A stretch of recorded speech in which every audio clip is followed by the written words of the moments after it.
Hey, everybody. Welcome to Don't Make Me Come Back There. We are a funny podcast about family. My name is Dustin Nickerson. I'm a stand-up comedian and the host.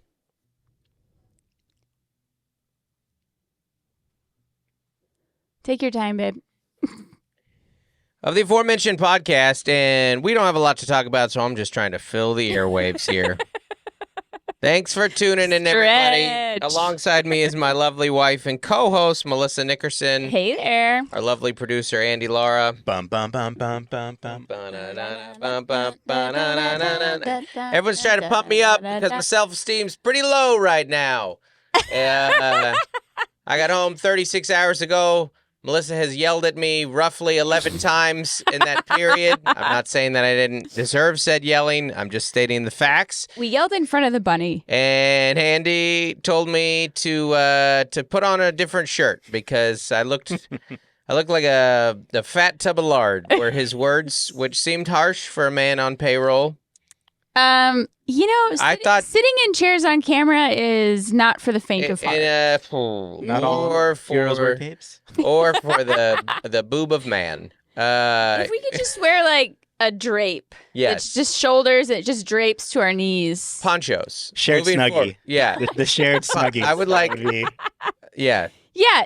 No, my hands have to be visible. This is a clean podcast, everybody. I don't want anybody making accusations. I think Snuggies. Ponchos. I gotta have hand access. Okay. Snuggie is no less practical than you realize. I went through a Snuggy era.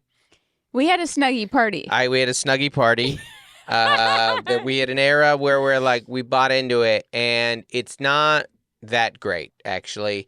A sweatshirt does the job just fine. Turns out. It's a sweatshirt. It's a sweatshirt. So, yeah. I like to wear your flannels. My flannels. Your flannels. That's... Yeah. Smells like perspiration. I just washed that. No, I'm doing a bit. Okay. Melissa is not sharp. No, I'm not. I would not. Bitter. Mel was gone for 7 days. I was gone for 10. I feel like you were gone like 11. Are you ready? It was like a week and a half. This is a classic. 2 weekends. Yes. I left on a Thursday. I got home the following Sunday. So what's that, 11? Like at midnight? Yes. Okay. I mean, yeah. I mean, if you're going to get technical on me. I don't know how many days it was. No matter what number, if I'd have said 15, you'd have said 17. But listen, you were feeling it like I've been out too long. Oh, yeah. You were feeling that. Yes. So if you typically do 4 days. Yes. This was like more than 2.5 times. Yeah. You know, so that's where I have done a week plus 4, 5 times in a career. Yeah. I haven't done it a lot. I'm doing it again next month. Yeah. But you guys, money is helpful. It is. And our kids keep breaking things. So, oh my gosh. Yeah. We have. Mm-hmm, they do that. I don't know if. No. don't even. Someone may have broken something in hopes of getting something. Someone in our house better. may or may have wanted a new phone. And a weight may or may not have accidentally gotten dropped on said phone. But I don't want to make any accusations here because I want to believe this person, but... The true, But everyone in the family immediately was suspicious. You dropped a weight on it? Well... And it looks like there's several weight drop spots. Listen. The point is, that person no longer has a device right now. So and I think that was the lesson learned. That's the lesson. The lesson learned is when you don't pay for your phone, you just don't have a phone now. Like if your phone breaks, so I would be curious your guys' take on this. So I was reading a thing about I'm trying to even remember how it went, but I'll just tell the story. There was a big Reddit thread where someone was saying, "My child really wants an iPhone. What should I do?" And they said, "Well, you should take your child down to Verizon. Uh-huh. You should have them pick out their phone, pick out their case, pick out their monthly plan, go through the whole thing, and then when the cashier says, that'll be $1,500. Yeah, go Okay. You wanted a phone? You can buy a phone and look at your child. That's going to take 6 hours. Yeah. That's an expensive lesson. That's the same thing as like kids like, oh, I want to smoke. Okay. Let's Yeah. go to the store, buy a pack of cigarettes. Yeah. Head out to the porch. Let's smoke. Yeah. See how long this goes. The idea of it, right, is... It's kind of a call their bluff. No, the idea of it is they see the weight of how much that phone costs. And, well, if you wanted a phone, then buy the phone. Mm-hmm. And I think you're going to pay for therapy that's more expensive than that phone. That is mean. That's a mean thing to do. Also, you know who that sucks for? It's not that retailer's job to raise your children. This Verizon employee is making $18 an hour, and they're expected to teach your children lessons. They're ready for the sales. They thought they were getting commission. They were upselling on cases and otter boxes. Transferring contacts. And you're like, no, it's your job to teach my child the weight of economic burdens. That's one of those really, that's like an interesting, you know where that's effective is for your kid to read that story. And like think about it in that terms, but those terms. But it's not like your kids don't understand that they have zero money. It's tough. That's tough. Trifecta of guilt. I know. Yeah. You're making so many people upset for your lesson. You know what? You know what I would do if I was the Verizon employee? Take a day off of work to do that. Yeah. If I was the Verizon employee, I would give the kid the phone for free. You'd be like, now it's your problem. Now that is so good. Yeah. Today the phone's free when you sign up for the contract. Didn't go the way you planned, huh? Yeah. Actually, you already committed to this on your plan, sir. This is on your plans for a while. I would somehow, because I would feel so bad for that kid in that moment. I don't know. Anyways, speaking of iPhones, guys, leave us reviews on our podcast if you haven't already before. This is a fun one. Are you ready? Yeah. This is from longtime listener, 5 stars. I've been listening to Dustin and Melissa tell jokes since we were both youth leaders together during those golden years that we were old-timers refer to as the 2000s. Yes. Somehow we have stayed in touch after all these years. Even though my wife and I have moved 13 times and live in the Midwest now, we love being able to be connected to the Nickersons through this podcast. Any guess who that is? No. Mike Johnson. What I'm telling you is the 99% of our reviews and listeners are not our friends, but there's a couple of them in there. Mm-hmm. And if you are those couple of them in there, you should be leaving reviews too, like Mike. That's why I go and visit Mike when I'm in his area, and I don't go and visit you.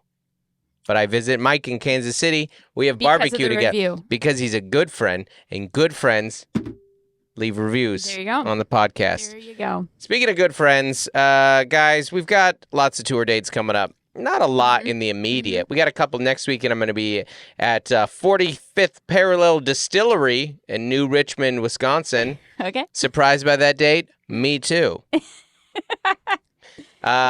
What's New Richmond by? St. Paul, Minneapolis. Okay. Yeah. Okay. Yeah, it's outside that direction. You know, the Minnesota, the Wisconsin, they've got a real kinship to them. Great. They're very, very close. Mm-hmm. And then in October, I'm going to be at the Mountain in Vancouver, BC. Tickets are almost sold out to that. It's a teensy tiny little room, and we're doing 2 shows there. So go to get some tickets for that. And then we kick back up in December for, really, I'm touring every week until March. Phoenix, Vegas, Cleveland, Cincy, Columbus, Pittsburgh, Buffalo, Indy, Indianapolis. New Year's Eve show just got added. Brooklyn, that's added. Philly, Kansas City, St. Louis, Portland, D.C., Grand Rapids, Spokane, and this is a new one, on sale now, March 10th in Seattle, Washington. Woo! The Crocodile. I got promoted to upstairs, ladies and gentlemen. I got the downstairs hereafter. Mm-hmm. This is us walking upstairs. Yep. Actually, we're not going to walk upstairs this time because we won't ever go downstairs now. We'll walk down the stairs from our hotel room. Ding, ding, ding, ding, ding, ding, ding, ding, ding, ding. Take the turn. Ding, ding, ding, ding. Someone's got to fill the air on this podcast. You're walking with your knees. Ding, ding, those ding, are ding. I'm wearing skis in this. I'm a short man in skis in this. Why don't you just keep fighting with me, huh? Everything I say is wrong. The last 36 hours. Sorry you had such a great time on your trip. sorry, Andy. I'm sorry that you have to see this and that your bunny saw this. Can I ask you a question that you might not want to answer, but I'll answer the same question if you want? In the last, since, what's today? Today's Tuesday morning. Since we started communicating again yesterday morning, if you could take back one thing that you said to me, what would it be? If you could. Okay, so,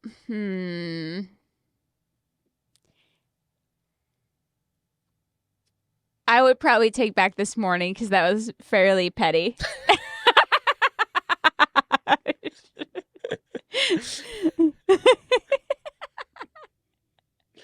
I'm not gonna lie. Okay. I would like to add a little context, but well, we have a sick kid anyway, and we've been we were on Joel started puking at 8:30 last Joel ran night. 7 miles yesterday. Went and met all of us and Grandpa at Blanco. Great Mexican restaurant. We love Blanco. It is a chain, but it is great. Yeah, it's at Fashion Valley Mall. It's a chain in a mall. I'm not going to act like it's not anything that it isn't. It's a vibe. And then he went and pounded like a fish taco, a carne asada taco, a aqua fresca, a bunch of queso. Yeah. And he'd thrown up. I don't think he's even met our bunny yet, which we're going to talk about the bunny quite a bit more. Yeah. Promptly Glory puked. came home from volleyball and she's like, it smells like Blanco. And I'm like, well, your brother your brother threw up. Regurgitated Blanco. Yeah. So then you're just kind of waiting, and I knew it, because you like help him clean up, and he threw up at midnight. Yeah. And now he's sleeping. Yeah. So then that's in the air. Mm-hmm. So it's just. I noticed you sneezed 3 times, and I did a bit about it. I was like, "Oh, are you okay? Are you all right now?" Like, "Oh, are you gotta stay healthy." I was like doing a bit. I was like, "If you don't prioritize yourself, nobody will." And then you yelled at me.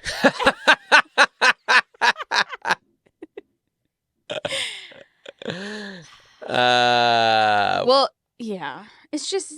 Do I look to be in a gaming mood? No, that's exactly it. It's been 2.5 days of rebuilding. Yeah. But good moments in there. Yeah. Absolutely. For me, I mean, I wouldn't take back a word. I meant everything I said. So, I mean, you may not want to hear it, but I don't regret saying it. Okay.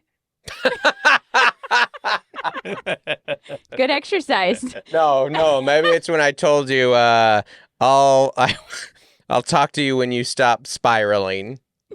I think I told you were out of control once or twice in there. Yeah.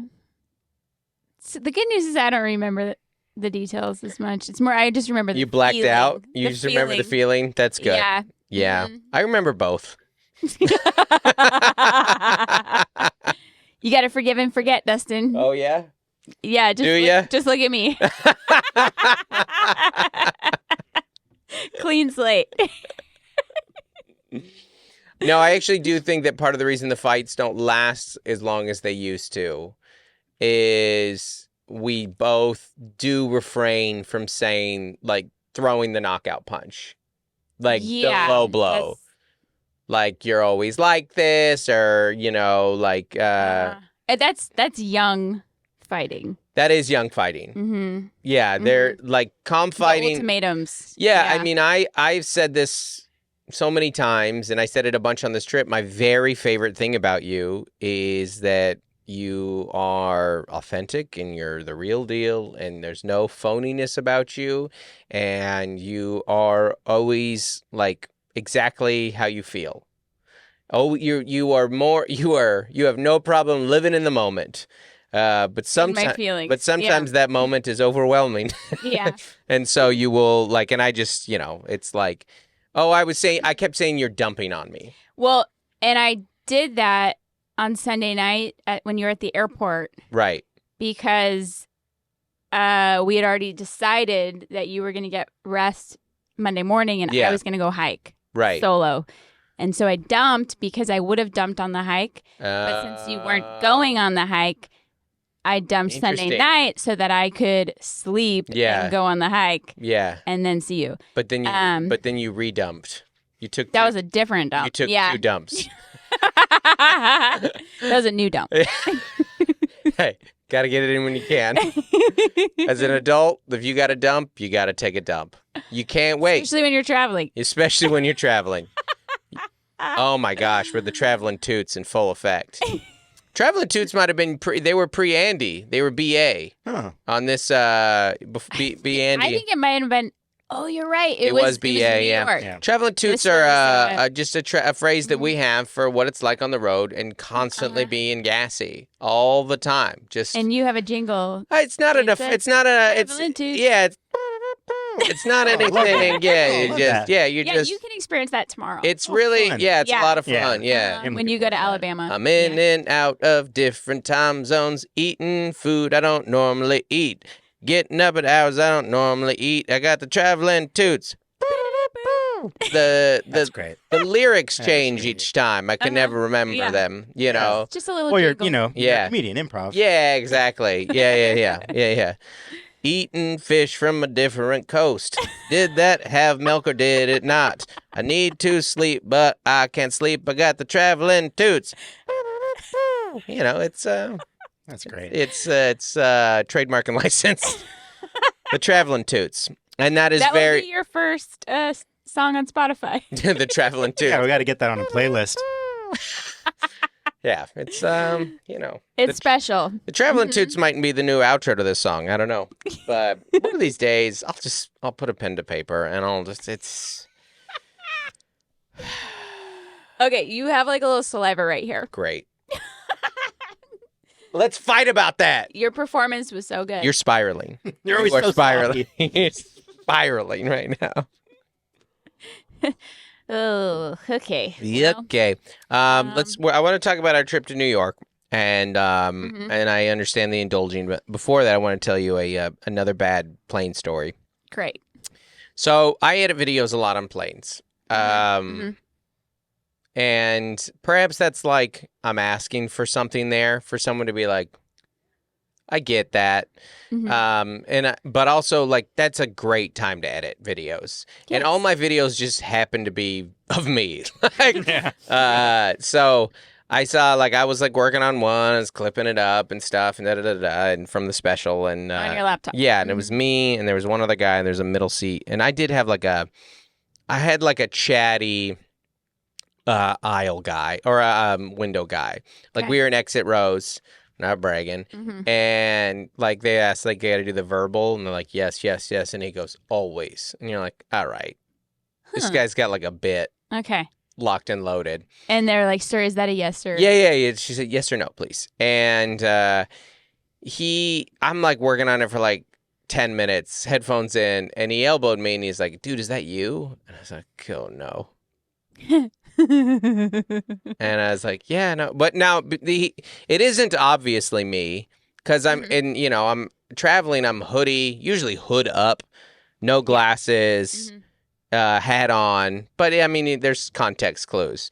He's like, dude, you're a stand-up comedian. That's incredible. And I'm like, I mean, I already think it's rude that he interrupted my clear workflow. And he was like, oh, man, I love that. And then he was like, what's your name? I was like, oh, no, here we go. And he's like, I was like, oh, Dustin Nickerson. And then he was like, oh, man, so, like, I got a friend that, like, runs a comedy show. Yeah. And I'm like, oh, no, this is like going to do. He's like, it's at, like, a bar. It's for the veterans. I'm like, what? This is not, like, what? So what are the odds that he found you on the plane? So not only did he find me, he started watching my clips like right next to me. And like he would like laugh really loud at some and then others he would just like watch like 3 seconds of them and swipe up and then on to the next one. I was like, oh my gosh, this is so painful. So you had to watch a stranger get introduced to your content. Yeah. Your content. Market research. Yeah. Oh, you know what? Yeah. And he was like, oh, that one about like having the two political parties, that's exactly what we like. That's so funny. That would be perfect. And I was like, I'm not looking for you to book me, man. I'm not. You're soliciting to me. Read a comment. Yeah. Leave a review. Yeah. The podcast. Yeah. And then I looked closely and he didn't even follow me. He never hit follow. He just looked at it. He's like, yeah, man, like I'll reach out. And And then he didn't DM me either. And I'm like, this sucks. I'm watching someone get introduced to the fact that I'm a comedian and then not really care, but also do kind of the lip service. Oof. That's tough. Did I tell you about the Austin Uber driver that I had? Did I tell you that one? Did we do that on the pod where me and Steve Rogers are in the car and I don't want people to know that we're comedians. Yes. But then I waited too long. Like I told her too early that we weren't comics and I didn't realize there was so much drive left. And then we started talking about bits and I was like, oh no, this is on me. And I'm looking and she's like, can't backpedal now. No, and she's like a very nice, like older Christian woman. Like it's like she's listening to Jeremy Camp and like all the newsboys and like the Christian station's on. She's like, you guys are comedians. And she's like, oh, so that's amazing. You guys are comedians here in Austin. And she goes, so do you guys drive for Uber too?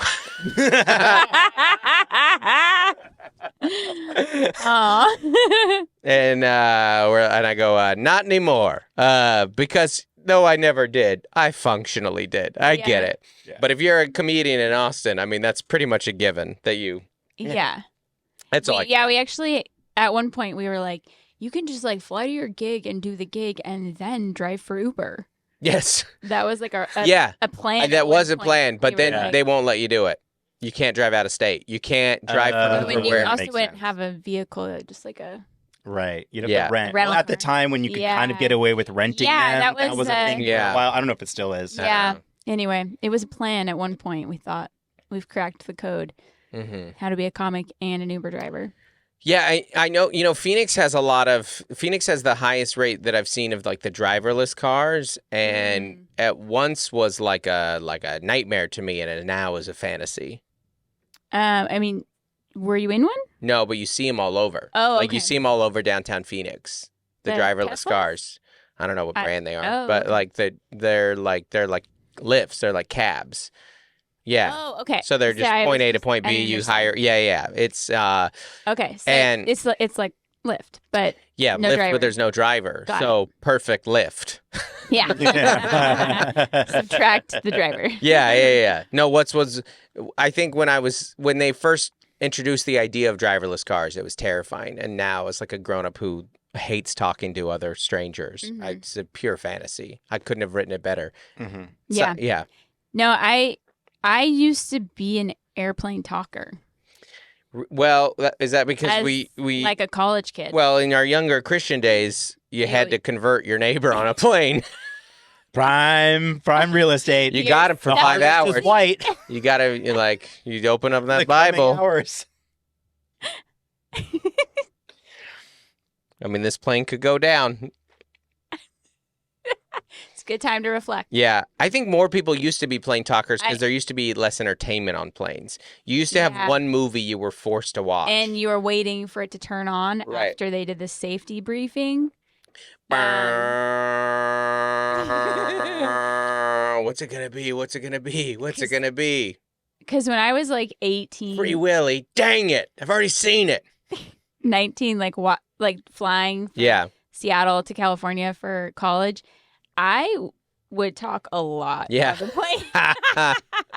But I think because of you and like how all your stories, and I've just been like, my new stance is like maybe do a half smile and like give them their space. Right. Like I have adapted.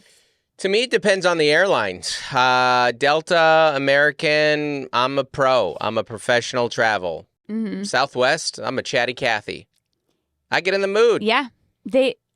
My Southwest flight from Vegas to San Diego, they were cracking jokes the whole time. Southwest is like a book club that's talking about the flight they're on. It's a comedy podcast. Whoa, a little bumpy. This guy's funny. Where are you going? Where you been? That baby cries. Everyone goes, someone's upset. They have so many canned lines that I'd be like, take your baggage or forget about it. Like No, I had a guy walking down the aisle once, and he was handing out the peanuts, and he goes, steak and eggs? It's a great bit. It's a great bit. As a comedian, I hate how funny they are sometimes. Yeah. I hate that I like it sometimes because I want to be like frumping. I was like, steak and eggs is the peanuts is a great bit. Great bit. Yeah. I think what it is because everyone's equal on Southwest. There's no hierarchy. There's no hierarchy. I mean, you can get on a little earlier, but like it's the closest. Southwest is the closest to communism that we have. And I feel like it's always, you're all peasants. It's not the other way around. Oh. You're all rich now and lavish. Yeah. Yeah. I don't feel that. I feel like it's a carnival in the sky. Love that. I feel like we're all in the carnival tent together. Yeah. And everyone's just having fun. Southwest is the only airline where I feel like people are responding appropriately to the miracle of flight. Like, this is incredible. Can you believe we're doing this? Can you believe we're flying? Wow. This is great. This is so exciting. Well, they're so cheeky about everything. Yeah. They're like, you don't want a snack? And it's just like one bag. Yeah. Like, take it or don't. Right. But they're like, you don't want it? Yeah. Like, they're just special. Yeah. And also pretty affordable, the most flexible. Like, you can change your stuff very late on them, and you get 2 bags for free. Mm-hmm. Yep. It's fair. You just know what you're getting into. Now, if you have anxiety, Southwest is a nightmare. Not knowing where you're going to sit. And especially, I get it. This morning, straight up, I missed check-in by 5 minutes, and I was like, yep, I'm spending $50 to upgrade that. To upgrade, yeah. C-17, nope. That won't do. Yeah. No, once you're like low B, like I was B34. But you got an aisle at Vegas. B34. I got a window seat. Yeah, because a couple. Yeah. She took the middle. Yeah. Yeah, that's the only reason. I always, do you go to the back of the plane? You got to go to the back of the plane at that point. I sat down early. Right? It's your window. choice. I have checked bags usually, so I'm like, what difference does it make when I get off this plane? I would rather get off faster. Yeah, I get that. And that's your preference. Also, seat. You're a dream middle seat. I'm like, I don't take up that much space. So look at this cute little thing. Who's gonna crochet and give me a nice half smile? You're a dream middle seat. It's also a 45-minute flight. Also, who's gonna be nice? I also feel what I like about Southwest. Oh, by the way, to me in my mind, I always remember the band B-52. B-52 is right around that cut line where if you're like after B-52, you're like, uh-oh. Yeah. This is gonna. But it's not a love shack after that. No, it's just the shack. But yeah, I what I like most about Southwest, and this being said, I'm primarily a Delta flyer, but it's Southwest is number 2. It really depends where you're going. Yeah. I have it is the least judgmental of all the airlines. I like that. Like, if you can't get your bag in the overhead compartment, the staff is wearing shorts. They don't sweat it. No, they have American flag ties. They don't sweat. Period. Yeah. Mm-hmm. There's no sweating. Also, studies have been shown that Southwest boards faster than they do that process because it boards faster than the other ones. I believe it. And there's just no pretense. You fly Delta and your baby starts crying. The hate, the visceral, vile. How dare you fly with a child? Southwest, there's 8 grandmas are like, let me hold that baby for you. Mm-hmm. There's a mom over here going, let me feed that baby for you. I will breastfeed your child so you can get some rest. Here's a free drink while I breastfeed your child.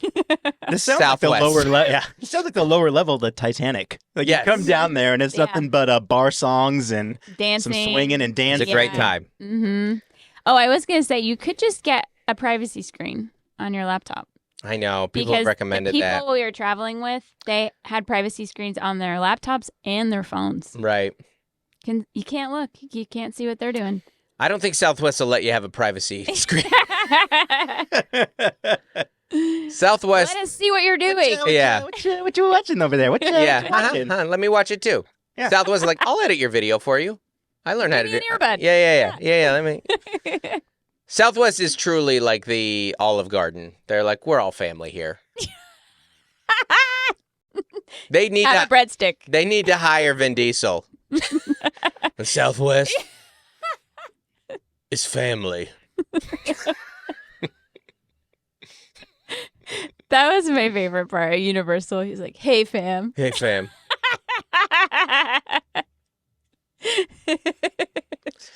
That being said, I am 1,000%. You are most likely to also get them. Southwest is the airlines you're most likely to get sick on. So. You might not make it home for Christmas. Which is okay because you've got a new family. We stole your bags for the holidays. All right.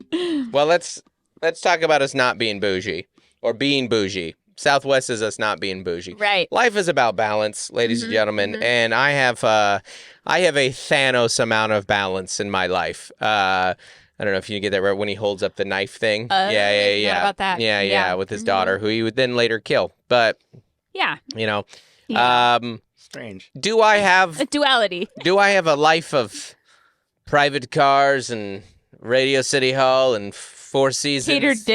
Catered dinners. Yes. Do I also have a lot of Panera Bread and airport courtyard Marriotts? Yes. Mm-hmm. Do they both kind of feel the same to me?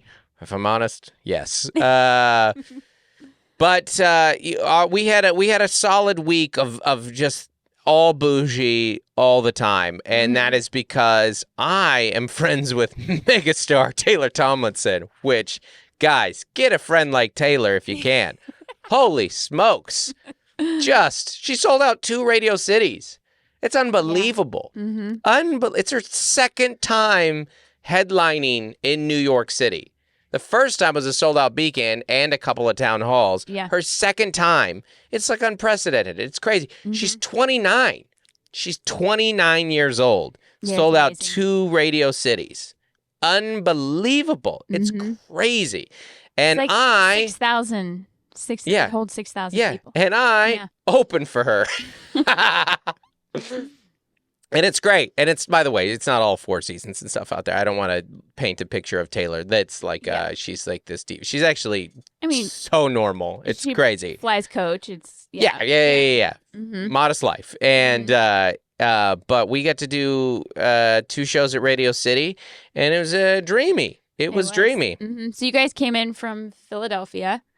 Yeah, we went to Philadelphia. Mm-hmm. This is actually a decent idea of what the road is. We went to Philly. I flew into Philly Thursday morning. I left here. My alarm went off at 3:30 or whatever, and we go to Philly and direct shot to Philly. Go to the hotel, shower, go to the venue, do the show. No, I got in. You must have performed Thursday. You performed performed Thursday and Friday. And then Friday's the one chill day. Excuse me. Woo, one chill day. Travel indigestion. I know you're coming down on me. Travel burn. And heaven. One chill day. Yeah. Maybe one of the tangent, the best duet, unbelievable, collaborations in music history. Oh my gosh! Mariah Carey and Boyz II Men. Does it get better? No, I mean those are at that point probably 5 of the best 5 voices on the planet. So. Yes. Mm-hmm. I always like the Boyz II Men song with around the 75% end mark. Girl. Oh yeah. Hey girl. Pick up that phone. This is my time to talk. Usually I'm just going, ooh, but now I get to do a talk. I got a couple things to say to you. Girl.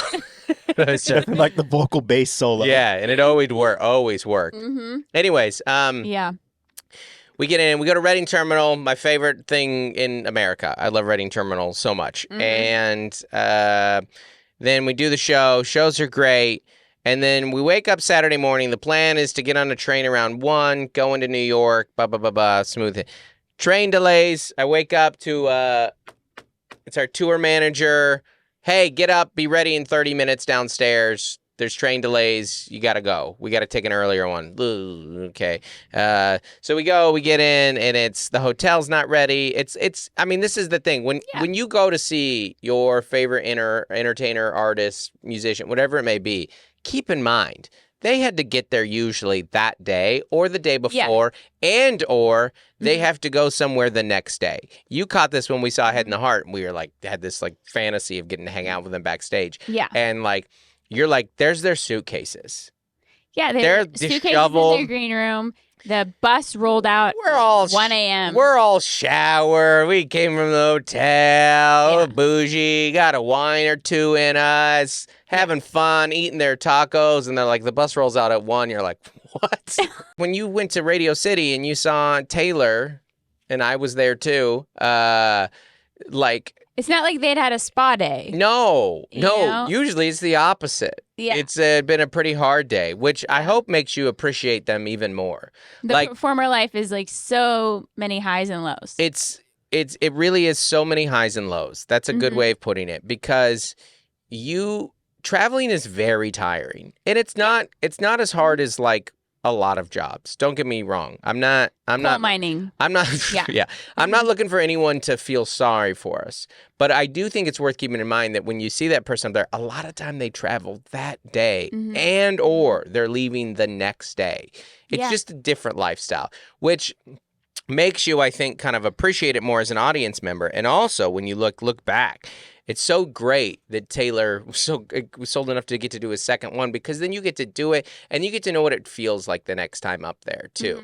I will say this, like, I've been cursed with ambition, right? There are certain things that we do when I'll speak in it. When I play the Moore in Seattle with Taylor, and I go, gosh, I grew up going to shows here. Yeah. This is the freaking Moore. Like, this is unbelievable. This is one of the best live albums ever. Alice in Chains live is so good here. There's history. There's that famous crowd surfing picture of Cobain here. I mean, this is it. Maybe one day Dusty will get up here too. He'll perform. He'll headline the Moore. Yeah. Radio City, it's not even a goal. It's not even a thing. Like, you're putting yourself, you're like, who are you, the Rockettes? You're like, this is 6,000 people. Yeah. And she sold it out twice. And it's not a very good comedy room, but it's still cool. I think it's a great show for the audience. It's just, it's not a dream gig. Well, here's the thing. Comedy has gotten bigger than comedy was ever really thought it would get. Because comedy is, it's grimy. It's like, it's Lenny Bruce. Like, I mean, our roots are, you go jesters and mimes and Mark Twain traveling around reading little pithy things. And then it's Lenny Bruce getting kicked out of clubs and stuff for, bad mouthing. He's literally getting arrested and stuff. That's my favorite thing when people are like, you can't say anything these days.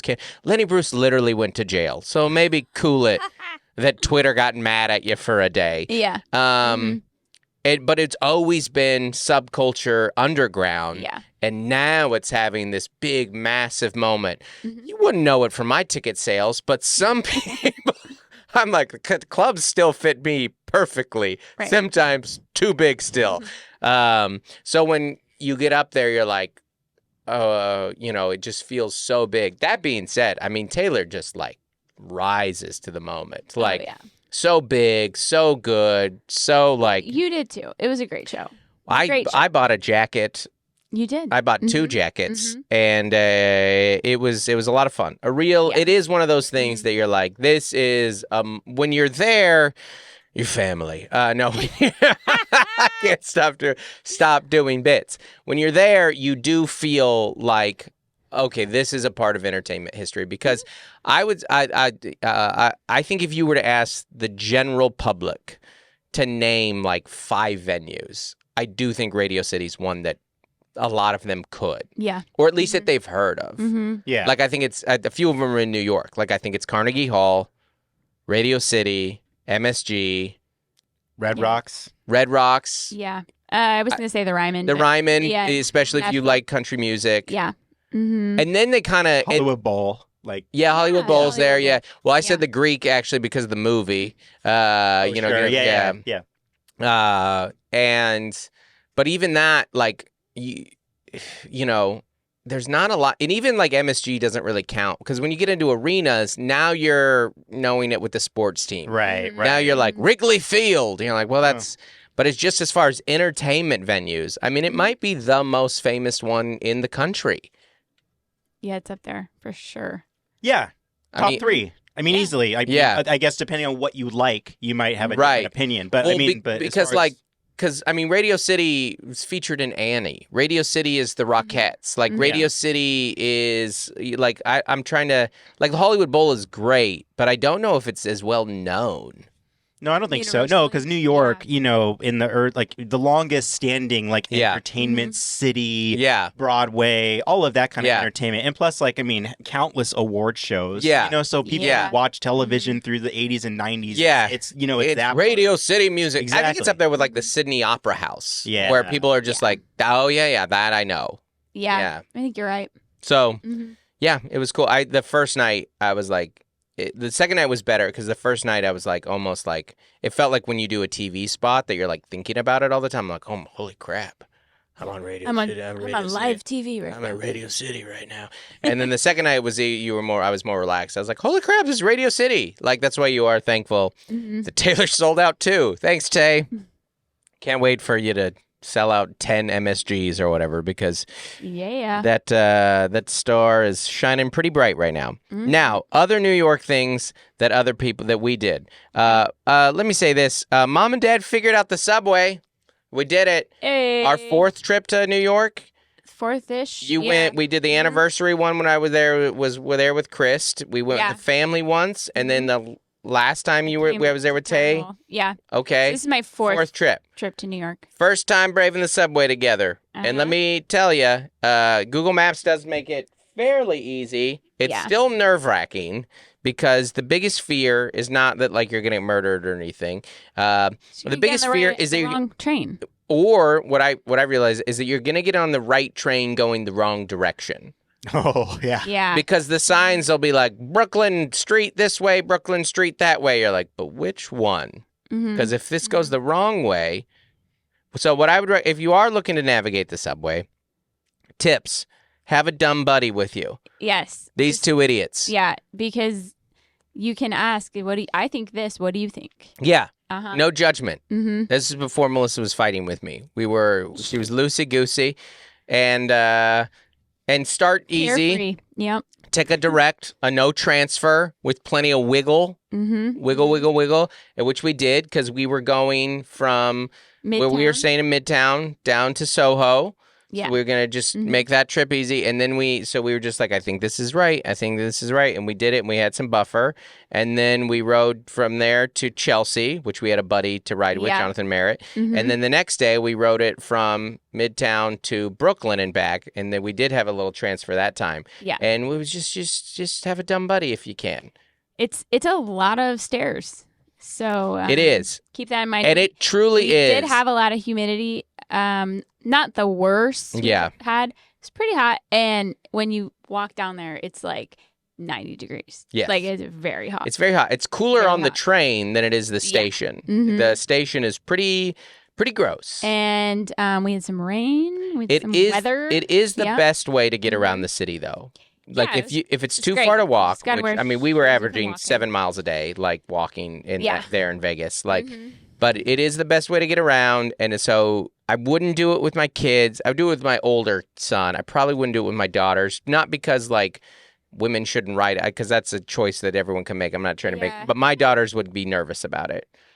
Yeah, I think our son actually just like loves how busy New York is. Yeah, he loves it. Yeah, and our daughters like all that stuff.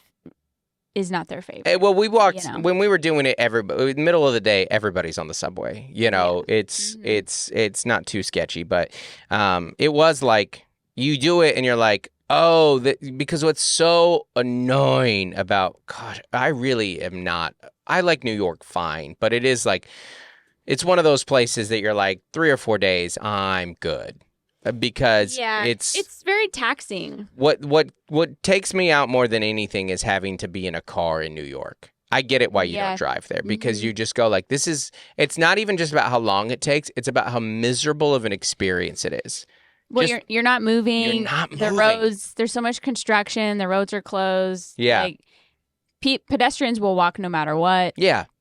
So you're just moving so slow. No, I mean my love ride to the airport was bad. The unfortunate way that a lot of your trips to New York end are you have to take a $125 Uber ride that takes an hour to get to JFK. Mm-hmm. And that'll make you just want to kind of like, we don't need this city.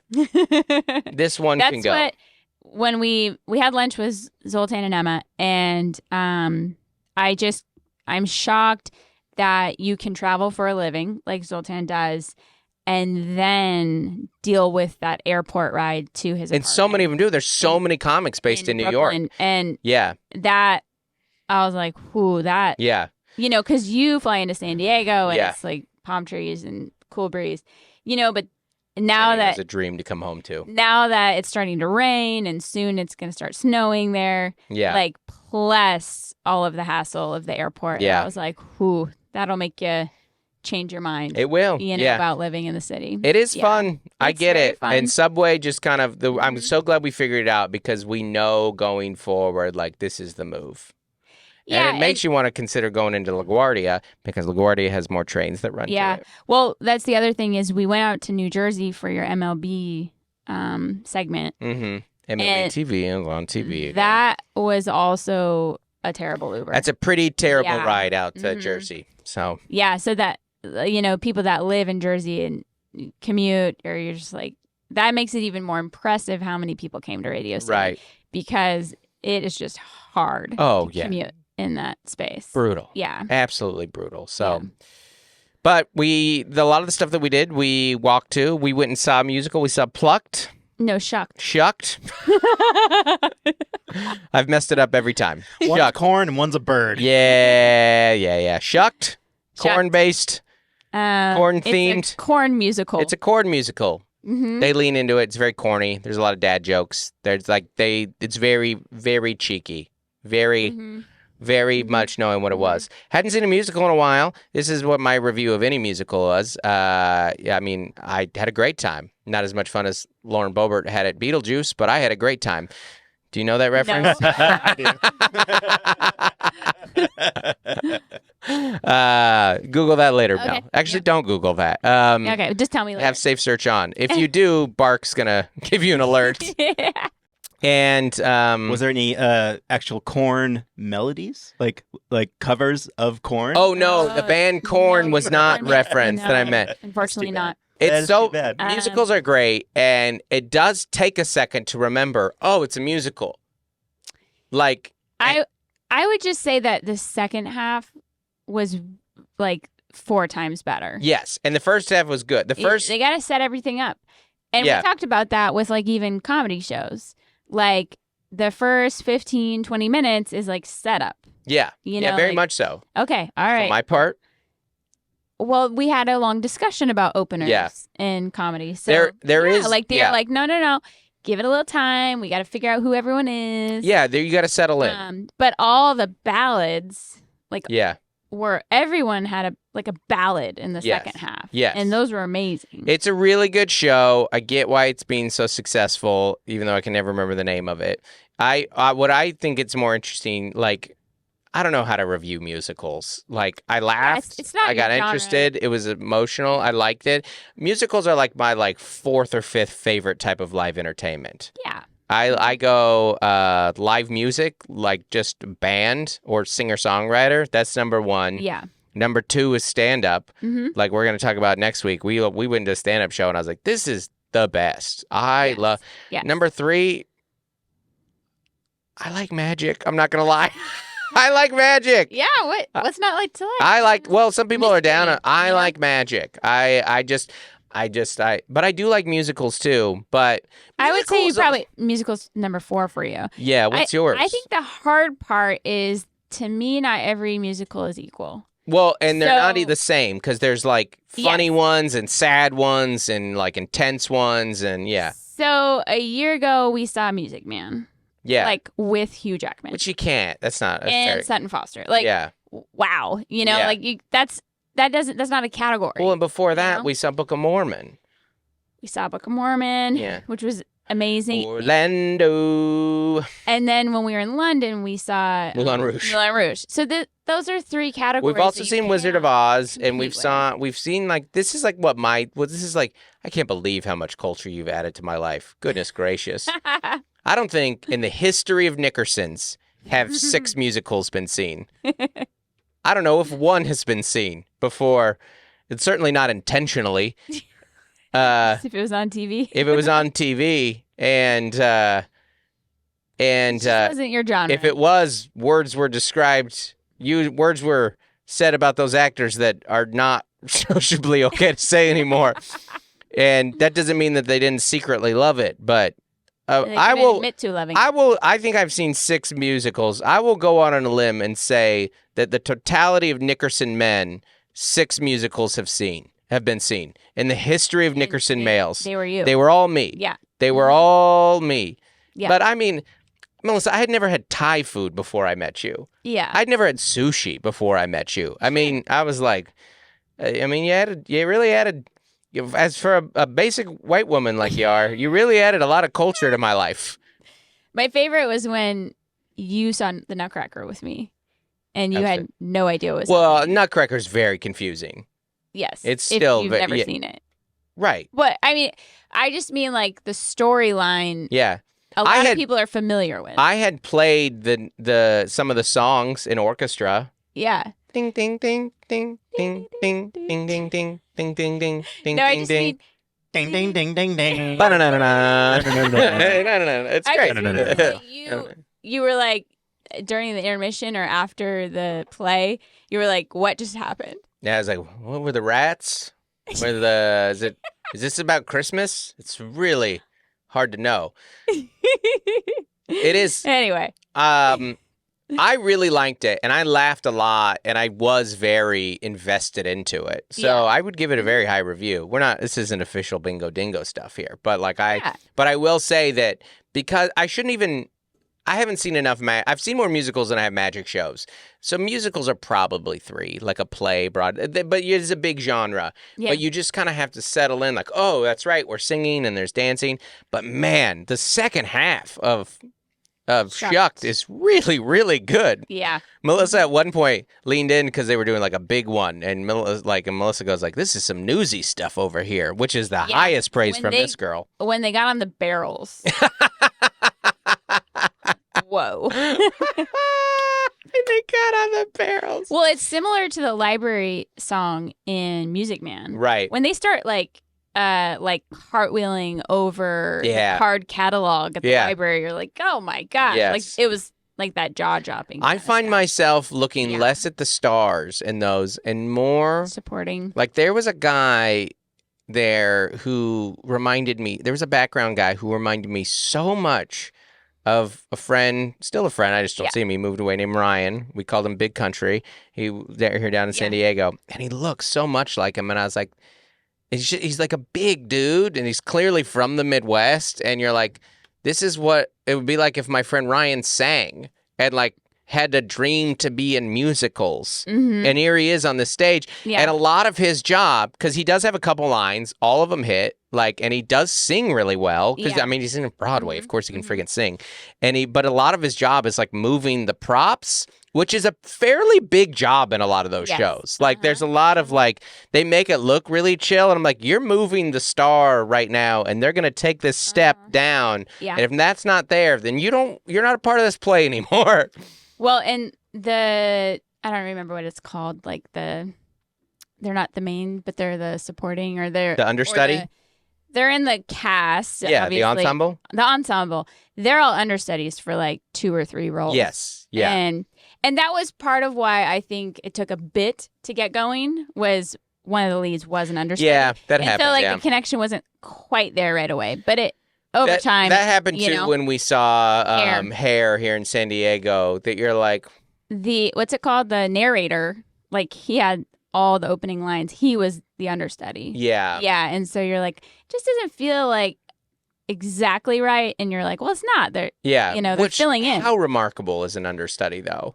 Talk about a thankless job. Mm-hmm. You have to memorize 3 or 4 parts ready to go at any time. Yeah.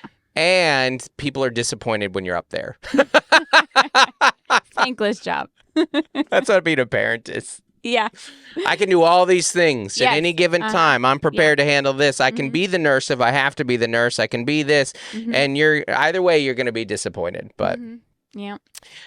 One last thing. Let's do we want to do a recommendation / a bingo dingo. I don't even know if this is a bingo dingo, but Mel and I listened to this was recommended to by our tour manager Abigail. The Dolly Parton's America. Yeah. The podcast. You listen to it? 10 episodes, I think. It made Andy gag. Weird? Yeah. Yeah. You open your mouth to speak. One chill day. Stuff went in there. One fine throat. Weird. I'm all that to say no. Oh yeah. Well, Andy really capitalized on his airtime there. It was very interesting. So good. They interviewed Dolly for like 4 hours. A lot of Dolly. It's just talking about Dolly's life, her impact on culture, the South. Yeah. Really good stuff, man. Yeah, it was fun. Really, the Jolene episode is very interesting. The 9 to 5 one's very good. It starts like with about all of her sad songs. Yeah. So it's like there were a couple times I was like, I'm not in this. I'm just trying to pack. I don't want to listen to this right now. Yeah. The last episode about hearing like Southerners like struggle with the stereotypes of like being dumb idiots and the history of that.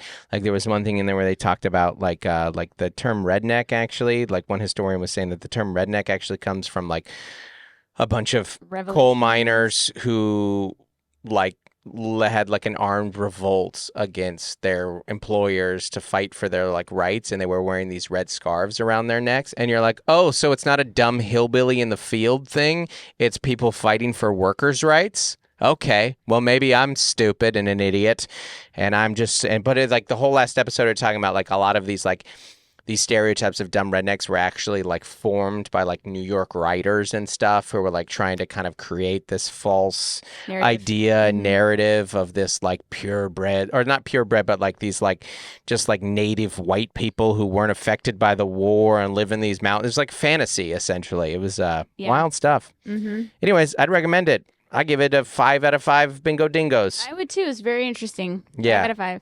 All right. Well, hopefully you guys give us 5 out of 5 as well. And if you don't, then don't leave a review at all. Sounds good. Yeah. All I think that's it. Did we got anything else? No. Oh, one more thing. Bye. Bye. Hey, folks, want to give a special shout out to our As Essential as Oils patrons. Ooh, that's $25 up a month. That's a big money right there. What you get is you get a special shout out on this podcast at the end right now. So, first up, April Griffiths, Adam Bush, Allison Nelson, Bonnie Galindo, Carrie Teague, Caroline Crimmins, Code to Grow, Courtney Eibling, Damaris Diaz-Stevens, Dan and Chelsea Morell, Daniel Owens, David and Melissa Cox, Dave Hoagland, Isaac Teron, Jason White, Jennifer Ashley Downs, Jessica Handurand, Joshua and Nikki Platt, Jordan Lara, Jordan Cowan, Juliana Smith, Lori Amos, Matt and Sam Slosdom, Nathan and Jennifer Merritt, Nicole Caroz, Rachel Wilson, Rachel Kennedy, Robert and Nellie Capin, Stephen Menya, and Tiffany Payne. Thank you so much, everybody. Thank you. Bam, bam, bam, bam, bam, bam, bam, bam, bam.